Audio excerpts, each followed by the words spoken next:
Сіңдер ме оқушылар, бүгінгі сабағымыздың тақырыбы құжатты баспаға шығару. Бүгін білеміз, құжатты алдын ала қарау және дайын құжатты суретті баспаға шығаруды. Тақырыпқа байланысты сөздікті дәптерімізге жазып алайық. Оқушылар, принтер ұғымымен біз алдыңғы тақырыптарда таныспыз.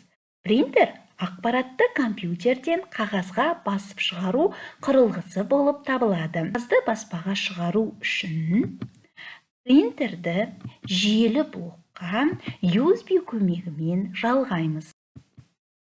Құжатты қағазға шығару үшін файл батырмасына барамыз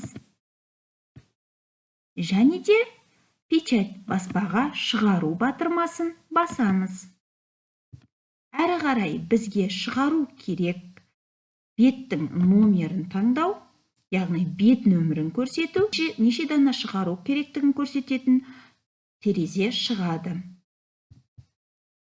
Сонымен қатар, баспаға шығармастан бұрын оны алдын ала көруге болады. Ол үшін файл, баспаға шығару және алдын ала көру батырмасын басамыз. Суретіміздің баспада қалай шығатыны көрсетіледі. Енді оқушылар, құжатымызды баспаға шығарып көрейік. Ол үшін файлға барамыз, печать батырмасын таңдаймыз және шығармастан бұрын алдын ала көру батырмасына өтеміз. Бұл арқылы біздің суретіміз қағазда қалай шығатынын көруге болады. Және печать батырмасын басамыз. Құжатымыздың қанша дана керектігі екенін жазамыз, екеуделік және қай бетті шығару керек екенін белгілеуімізге болады.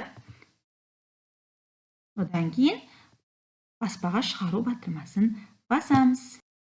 Сұрақтарға жазбаша жауап беріңіз. Құжатты қандай құрылғы көмегімен басып шығарамыз?